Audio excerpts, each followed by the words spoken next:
अस्सलाम वालेकुम नाज़रीन, प्रोग्राम विजन पर राजा आतिफ जुल्फ़कार के साथ आपकी खिदमत में हाज़िर हूँ। यहाँ पर तो लोग ये डिस्कस कर रहे हैं कि कौन सी पार्टी इलेक्शन जीतेगी और कौन सी नहीं, लेकिन दूसरी तरफ हमें ये भी खबरें मिल रही हैं कि आइंदा की हुकूमत साजी पर भी गौर शुरू हो गया है और इस सिलसिले में मरी में हुआ है एक खुफिया इजलास। ये क्या इजलास था, उसमें क्या हुआ, ये आज के प्रोग्राम में आपके साथ शेयर करेंगे। और फिर वोटों की ख़रीदारी की भी खबरें आ रही हैं, धड़ाधड़ नोट बांटे जा रहे हैं और इलेक्शन कमीशन ऑफ पाकिस्तान ने भी उसका नोटिस ले लिया। ये क्या चक्कर है, इस पे बात करेंगे। और फिर एक साबिक वफाकी वज़ीर की अहलिया अपने शोहर से नान नफ़का लेने के लिए इस्लामाबाद की अदालत में पहुंच गई हैं। इस स्टोरी पे भी बात करेंगे और कुछ बात मरी की बर्फ़ में होने वाले मुस्लिम लीग नून के जलसे की भी करेंगे। मगर इससे पहले कि अपने प्रोग्राम को आगे बढ़ाएं, आपसे गुजारिश है कि अगर अभी तक आपने हमारा चैनल सब्सक्राइब नहीं किया तो प्लीज़ कर लीजिए, साथ ही बेल आइकन भी दबा दीजिए ताकि जो ही हमारा कोई नया प्रोग्राम अपलोड होता है तो उसका नोटिफिकेशन फौरी तौर पर आपको मौसूल हो सके। प्रोग्राम का बाकायदा आगाज़ करते हैं। नाज़रीन, मुल्क भर में इलेक्शन तो हो ही रहे हैं, लेकिन एक इलेक्शन का जो सबसे पहला मरहला होता है नताइज के हवाले से, वैसे तो बहुत सारे मराइल होते हैं, लेकिन जो नतीजा आना शुरू होता है उसका एक मरहला ऐसा होता है जो बाकायदा पोलिंग डे से पहले ही मुकम्मल हो जाता है। वो कौन सा भला? वो है जी पोस्टल बैलेट का मरहला। पोस्टल बैलेट क्या है, उसकी जो आखिरी तारीख थी इस दफ़ा इंतखाबात में वो 22 तारीख थी। 22 जनवरी तक पोस्टल बैलेट जो है वो भेजे जा सकते थे।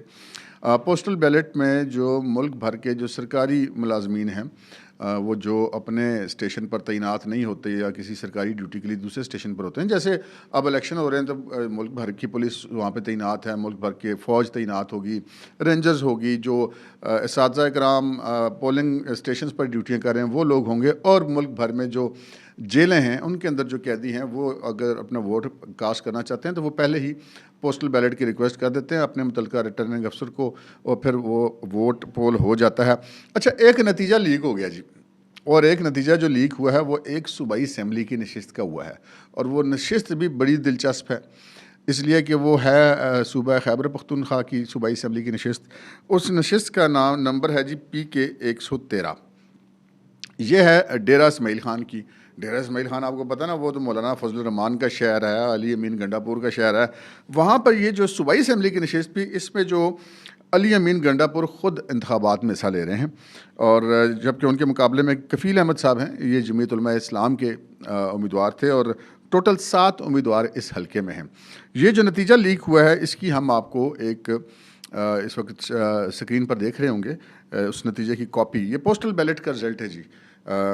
इस मुबैना रिज़ल्ट के मुताबिक जो जमीयत उलमा इस्लाम के उम्मीदवार हैं कफ़ील अहमद, उनको मिले हैं 523 वोट, और जो दूसरे नंबर पे हैं वो जिनका ताल्लुक़ पाकिस्तान तहरीक इंसाफ से है, वैसे तो आज़ाद ही हैं चूँकि कानूनी तौर पे, तो अली अमीन गंडापुर, उनको मिले हैं 257 वोट।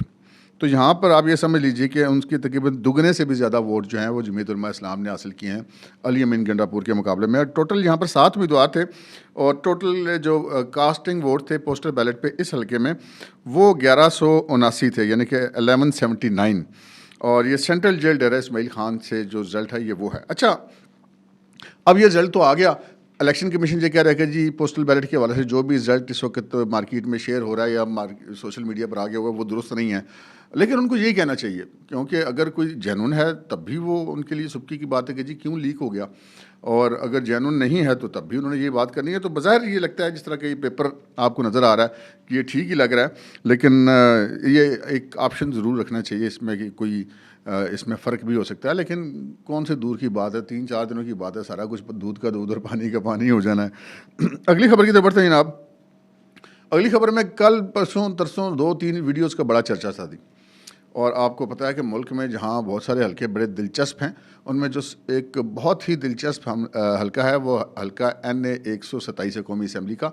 ये लाहौर का हलका है जहाँ पाकिस्तान पीपल्स पार्टी के चेयरमैन जनाब बिलावल भुट्टो ज़रदारी बनफ़्से नफीस इलेक्शन लड़ रहे हैं, और उनके मुकाबले में हैं जो वो पाकिस्तान मुस्लिम लीग नून के एक बड़े फ़ाल तरीन कारकुन हैं और रहनुमा हैं उनके अताउल्लाह तारड़। अच्छा, ये दिलचस्प बात ये है कि ये दोनों उम्मीदवार जो हैं, ये दोनों का ताल्लुक इस हलके से नहीं है। बिलावल भुट्टो ज़रदारी तो ऑब्वियसली वो कराची के रहने वाले हैं, सिंध के रहने वाले हैं। वो यहाँ पर चूँकि बड़ी पार्टियों के जो लीडर्स होते हैं वो अपने सूबे से बाद दूसरे सूबों में भी इलेक्शन लड़ते हैं ताकि एक इमेज बिल्डिंग हो सके कि जी नेशनल लेवल का लीडर है। इसी के तहत बिलावल साहब जो है वो लाहौर से इलेक्शन लड़ रहे हैं। ये इलेक्शन जब इससे पहले एक ज़िमनी इलेक्शन भी हुआ था इस हलके पर, और उस ज़िमनी इलेक्शन में जो जावेद इकबाल चीमा और मुसरत जावेद चीमा दोनों के एक आज़ाद नामज़द की जो पीटीआई के टिकट हो रहे थे वो मुस्तरद हो गए थे, और वो उस हल्के में पीटीआई के उम्मीदवार ने इलेक्शन लड़ा था मुस्लिम लीग नून के मुकाबले में। तो उनको जो है वो 35,000 या 40,000 इतने इस रेंज में कुछ वोट मिल गए थे। तो एक बहुत अरसे के बाद पीपल्स पार्टी को इतनी तादाद में वोट पड़ा था, तो पीपल्स पार्टी ने फिर बिलावल साहब के लिए ये लाहौर का यही हल्का मुंतखब किया।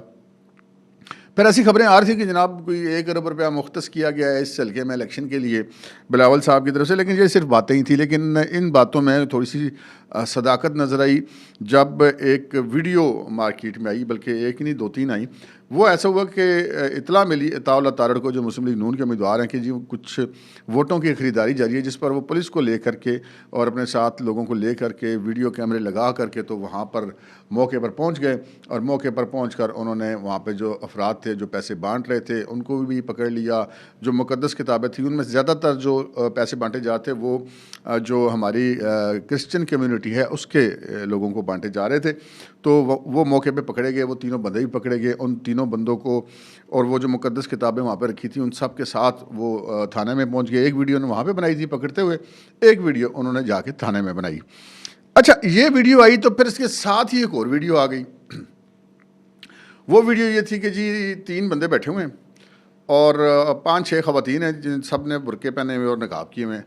वो जो 3 बंदे बैठे हुए हैं उनने भी मुंह पे मास्क लगाए हुए हैं और पीछे 3 पोस्टर लगे हुए हैं अताउल्लाह तारड़ के, और 5-5 हज़ार के नोटों की 2 गड्डियाँ पड़ी हुई हैं। और वो कह रहे हैं कि ये नोट दे रहे हैं, तो वो एक खातून है वो जो हल्फ दे रही है कि जी मैं वोट जो है अताउल्लाह तारड़ को दूंगी, मुस्लिम लीग नून को दूंगी। अब कहने को ये वीडियो दुरुस्त भी हो सकती है, लेकिन इसके अंदर मतलब एक खामी छोड़ दी गई। और एक तो उसमें ये बड़ा अहतमाम था कि आवाज़ बड़ी क्लियर हो हर बंदे की। फिर जितने वो पैसे लेने वाले थे उनकी कमर थी और उन सबके मुंह पे नकाब थे, और जो पैसे देने वाले थे, दिलचस्प बात है कि उन तीनों ने मास्क पहने हुए थे। अब आपको पता है वो दौर मास्कों वास्कों वाला तो गुजर गया हुआ है ना। वो जो हम कहते थे कि कोरोना की वजह से मास्क लोगों ने लगाए हुए हैं, अब तो कहीं मतलब हज़ारों में एक बंदा भी मास्क लगाए हुए नज़र नहीं आता। अब तो उतने ही मास्क लोगों ने लगाए होते हैं जितने कोरोना आने से पहले वैसे लोग लगाते थे। तो इस वीडियो में ये एहतमाम किया कि किसी बंदे का चेहरा नज़र ना आए, तो मतलब ऐसा लग रहा है कि वो वीडियो शूटेड है, एक मशकूक सी वीडियो है। बहरहाल मशकूक है या नहीं है, बिलावल भुट्टो वाली जो है वो नोट बांटने वाली दुरुस्त है या नहीं है, इस सारे मामले पर जो इलेक्शन कमीशन ऑफ पाकिस्तान है उसने ले लिया है नोटिस। और ये आप इस वक्त स्क्रीन पर वो नोटिस भी देख रहे होंगे। ये नोटिस लिखा है उन्होंने जनाब, लेटर लिखा है इलेक्शन कमीशन ऑफ पाकिस्तान ने सूबाई इलेक्शन कमिश्नर को, और उन्होंने कहा कि इस सारे मामले का कि वो एक इसको पूरा इसको परसू करें और इस हवाले से एक जामे रिपोर्ट मुरतब करके इलेक्शन कमीशन ऑफ पाकिस्तान को इरसाल की जाए। तो इलेक्शन कमीशन ऑफ पाकिस्तान जो है वो अब इस हवाले से मुतहरक हो गया है। अच्छा जी, फिर एक खबर जो आ रही है वो है आज़ाद उम्मीदवारों की। आज़ाद उम्मीदवार कौन से? वो जो बुनियादी तौर पे पाकिस्तान तहरीक इंसाफ के लोग हैं, लेकिन आज़ाद हैसियत से इलेक्शन लड़ रहे हैं। तो ज़राए का ये कहना है कि जी जो पाकिस्तान पीपल्स पार्टी है वो कोशिश कर रही है कि उनका वोट हासिल कर सके एक आम वोटर का, लेकिन जो आज़ाद उम्मीदवार हैं जिनके बारे में पाकिस्तान पीपल्स पार्टी ने ये समझा कि ये इलेक्शन आज़ाद हैसियत से जीत सकते हैं या सीट निकाल सकते हैं, इलेक्टेबल्स हैं, तो उनमें से काफ़ी लोगों के बारे में पता चला कि मुबैना तौर पे वो आसिफ अली ज़रदारी साहब से राब्ते में हैं। और कुछ खबरें ऐसी भी हैं कि मुबैना तौर पे उनके इलेक्शन का ख़र्चा भी अपने ज़रदारी साहब भी उठा रहे हैं। तो फिर वो वोट जो डलेगा इमरान खान के नाम पे निकलेगा, वो डब्बे से आसिफ अली ज़रदारी के नाम पे। वो ऐसे नहीं कि भाई डब्बे से निकल आएगा। मैं तो ऐसे एक मिसाल की बात कर रहा हूँ कि वो लोग अगर इलेक्ट हो जाते हैं तो उन्होंने जाना आसिफ अली ज़रदारी की तरफ है, और उस इलेक्ट होने के बाद उन्होंने जो है आसिफ ज़रदारी की पार्टी में शामिल हो जाना है। तो वो वोट जो डलेगा इमरान खान को निकलेगा आसिफ अली ज़रदारी के खाते में। तो ये एक बड़ी एक ज़बरदस्त है। इसी के साथ ही ये भी पता चला कि कुछ उम्मीदवार हैं, वो कुछ 3-4 लोग हैं ऐसे जो कि मुस्लिम लीग नून से भी राब्ते में हैं, वो व्यूज़ पार्टी के और इलेक्टेबल भी हैं। और उन्होंने नून लीग से रिक्वेस्ट की है, जी आप मेहरबानी करें कि आप ज़रा हमें जीत जाने दें, हमारे खिलाफ को ज़्यादा कंपेन ना चलाएं, तो हम आपसे कमिटेड हैं कि हम इलेक्शन जीतने के बाद PMLN में शामिल हो जाएंगे। तो देखते हैं PMLN वाले उनको इस ऑफ़र को एक्सेप्ट करते हैं या नहीं करते, क्या सूरत हाल बनती है। अच्छा, फिर एक खबर है जनाब, आपने देखा थंबनेल के ऊपर, वो एक साबिक वफाकी वज़ीर और बल्कि साबिक वफाकी वज़ीर ख़ज़ाना, उनका नाम है मखदूम शहाबुद्दीन। मखदूम शहाबुद्दीन बड़े अच्छे एक सियासतदान हैं, बड़े अच्छे एक वज़ीर ख़ज़ाना रहे हैं पाकिस्तान पीपल्स पार्टी के दौर में। पाकिस्तान पीपल्स पार्टी से उनका ताल्लुक़ है। तो एक ख़ातून हैं, उन्होंने जो इस्लामाबाद के जज हैं खालिद हुसैन जितोई, उनकी अदालत में केस फ़ाइल किया है और उन्होंने ये कहा है कि जी वो मखदूम शहाबुद्दीन की अहलिया हैं और अब काफ़ी अरसे से वो उनको इनका नान नफ़का यानी कि अखराजात की मद में जो एक रकम शोहर अपनी बीवी को देता है वो नहीं अदा कर रहे, जिसके लिए वो पहुंच गई हैं अदालत। अच्छा, ये ख़बर अब एक बड़ी ख़बर थी, तो हमने कहा कि ये ख़बर हमने देनी भी है, लेकिन बेहतर है कि मखदूम शहाबुद्दीन से इस हवाले से रब्ता कर लिया जाए। तो मखदूम शहाबुद्दीन साहब से हमारा हुआ रब्ता और मखदूम शहाबुद्दीन ने इस चीज़ की तस्दीक की कि ये जो केस करने वाली खातून हैं ये वाकई उनकी अहलिया हैं, और उन्होंने ये भी कहा कि ठीक है वो कोर्ट में चली गई हैं, लेकिन कोई मसला नहीं है कि मैं उनको नान नफ़का देने के लिए तैयार हूँ। अब ये अलग बात है कि अगर ये इतनी आसानी से तैयार होते तो उन खातून को कोर्ट में जाने की क्या ज़रूरत थी। कोई ना कोई तो बीच में गड़बड़ हुई ना, जिसकी वजह से वो मजबूर हुई कि वो अदालत में जाएं। तो चलें जी, अल्लाह करे इनका ये मामला मियाँ बीवी का है, इसको हल कर लिया जाए और ये ज़्यादा देर अदालत में ना रहे। अगली खबर की तरफ बढ़ते हैं। अगली खबर है जनाब, आज हुआ मरी में एक जलसा, और मरी में जलसा था नवाज शरीफ और मरीम नवाज़ का, यानी कि मुस्लिम लीग नून का। इतनी सर्दी में जलसा, वो इलाका जहाँ पे बर्फ़ पड़ी हुई है वहाँ पर जलसा वैसे करने का फ़ैसला करना भी बड़े दिल गुर्दे का काम था, लेकिन उन्होंने ये फ़ैसला किया और इसके फ़ैसले के बहुत दूरस नताइज होंगे। दूरस नताइज इस सेंस में होंगे कि मरी जो है वो नवाज शरीफ के जो पुराने साथी थे, शायद खाकान अब्बासी उनका शहर है, तो ये एक तसव्वुर था कि जी शायद खाकान अब्बासी की वजह से मरी उनके साथ होता है या उनका रोल होता है बहुत ज़्यादा। तो आज जो है वो उन्होंने साबित किया नवाज शरीफ ने कि मरी जो है वो सिर्फ शायद खाकान अब्बासी का ही नहीं बल्कि मुस्लिम लीग नून का भी शहर है। और मरी को जिसे तहसील थी रावलपिंडी की, जिसे पिछले दौरे हुकूमत में ग़ालिबन परवेज़ इलाही साहब ने ज़िले का दर्जा दे दिया था, तो उस ज़िले में नवाज शरीफ साहब ने आज किया जलसा। नवाज शरीफ की जी दो इलाकों से बड़ी उनसीयत है पाकिस्तान के अंदर, अपने इलाके के अलावा, लाहौर के अलावा। वो एक है मरी और दूसरा है कागान। कागान नारान वैली को वो बहुत पसंद करते हैं, वहाँ पे भी उन्होंने मोटरवे बनाई। मरी में भी एक्सप्रेस हाईवे मरी जो है वो नवाज शरीफ ने बना कर दी, मरी तक पहुँचना आसान हुआ, लोगों की रसाई आसान हुई। अच्छा, अब वहाँ पर जो है वो दो लोगों की जो मेन तकारीर थी, एक नवाज शरीफ साहब की और एक मरीम नवाज़ की। तो नवाज शरीफ साहब जो है ना वो आजकल एक तकनीक इस्तेमाल कर रहे हैं, और वो दुरुस्त तकनीक है, होना चाहिए, सबको इस्तेमाल करनी चाहिए, कि वो जिस भी शहर में जाते हैं, जिस भी जलसे से खिताब करते हैं, वहाँ के लोगों को वो अपने साथ इंगेज करते हैं, उस शहर के हवाले से अपनी यादें शेयर करते हैं। तो मरी तो एक ऐसी जगह है जहाँ पर नवाज शरीफ की बहुत ज़्यादा यादें हैं। तो आज नवाज शरीफ ने ये कहा वहाँ पे जलसे में खिताब करते हुए कि मुझे आप लोअर माल पे ले चलें, मैं यहाँ के लोगों को बताऊँगा कि यहाँ पे कौन सा पैदल रास्ता कहाँ जाता है। इससे पहले भी बताते रहे कि जब माजी में भी वो जब उनकी मरहूमा अहलिया कुलसूम नवाज़ के साथ जाया करते थे तो किन किन रास्तों से कहाँ कहाँ तक वो रोज़ाना पैदल वाक़या करते थे। तो मरी के साथ उनकी सी एक उनसीयत का यहाँ से अंदाज़ा लगाएं कि उन्होंने बाकायदा अपना एक घर मरी में बनाया था, और आज भी वो अपने घर से ही जलसे से खिताब करने के लिए GPO चौक मरी पहुँचे थे। तो मरी के अंदर फिर उन्होंने ये जो जलसा किया उसमें नवाज शरीफ ने भी खिताब किया, मरीम ने भी खिताब किया, और जो सबसे इम्पॉर्टेंट बात नवाज शरीफ ने कही वो उन्होंने कहा कि जी हम मरी को चारों तरफ से मैं मोटरवेज़ के साथ मिला दूंगा, और जो है वो हम इसको रावलपिंडी से मरी और मरी से मुजफ्फराबाद तक ट्रेन लाइन भी बिछाएंगे, यूनिवर्सिटी भी बनाएंगे।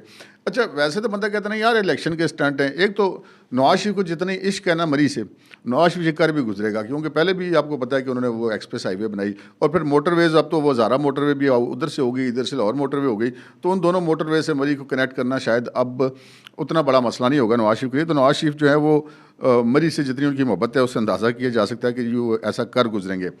अब आते हैं जनाब अपनी अगली खबर की तरफ, और अगली खबर है मरी से ही मुतल्लिक, और मरी भी वो मरी जो जहाँ पर नवाज शरीफ ने आज जलसा किया, जलसे से पहले गुज़श्ता रोज़ वो पहुँच गए थे मरी, और वो रात को भी आ सकते थे। इलेक्शन कैंपेन इस वक्त बड़े अरूज पर है, अब तो मतलब एक दिन रह गया सिर्फ इलेक्शन कैंपेन ख़त्म होने में, लेकिन वो लाहौर की सारी एक्टिविटीज़ छोड़ के नवाज शरीफ और मरीम कल दिन को ही मरी पहुँच गए थे।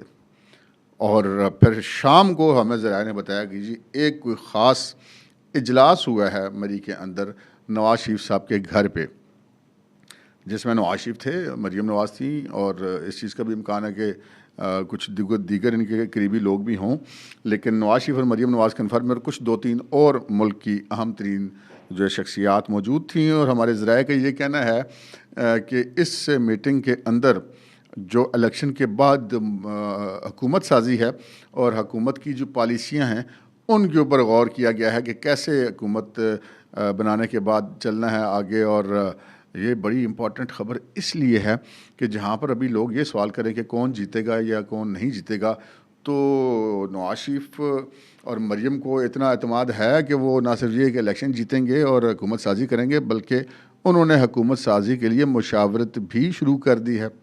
तो ये एक बड़ी इंपॉर्टेंट चीज़ है। और फिर चलते चलते एक खबर आपके साथ और शेयर करते चले कि नवाज शरीफ ने एक बड़ी अच्छी हिकमत अमली मुस्लिम लीग नून ने इख्तियार की। मुस्लिम लीग नून जो कि सोशल मीडिया पर बहुत वीक थी, अब गुज़श्ता 2-3 दिनों से हमने देखा है कि उनकी ना सिर्फ वीडियोज़ बड़ी अच्छी अच्छी आ रही हैं, बल्कि जिस तरह Pakistan Tehreek Insaf, Pakistan peoples party, even Jamaat Islami भी हमने देखा कि यूट्यूब पर भी एड्स दे रहे हैं और दीगर सोशल मीडिया प्लेटफॉर्म्स पर भी दे रहे हैं।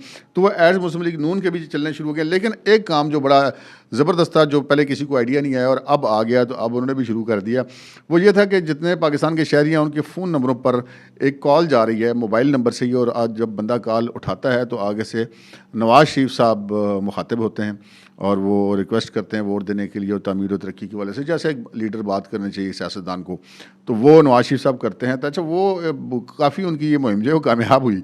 वो बंदा हर बंदा कहता यार मैंने नवाज शरीफ का फ़ोन है ऐसी। और ये बात अलबत्ता दुरुस्त है कि वो नवाज शरीफ की अपनी आवाज़ है और उन्होंने इसी पर्पज़ के लिए रिकॉर्ड करवाई है ताकि वो वोटरों तक पहुँचा जा सके। ये भी एक तरीका है वोटरों तक पहुँचने का। तो उसका जवाब अब यही किया कि इमरान खान की भी आवाज़ में एक कॉल जो है वो आज से शुरू हो गई है, लेकिन वो इमरान खान की अपनी असली आवाज़ नहीं है। वो जो है वो टेक्नोलॉजी के ज़रिए, वो जो AI टेक्नोलॉजी जिसमें उस मिलती जुलती आवाज़ और लहजा होता है, तो उसमें वो मैं इमरान खान हूँ क्या के मुखातिब हैं। तो ये बहरहाल कुछ खबरें थी अभी तक की, ये हमने कहा आपकी खिदमत में पेश कर दें। इसके अलावा जो ताज़ा तरीन खबरें होंगी और मज़ीद एक्सक्लूसिव स्टोरीज़ होंगी वो भी लेकर हम आपकी खिदमत में हाज़िर होंगे। अब तक के लिए इतना ही, इजाज़त दीजिए, अल्लाह हाफ़िज़।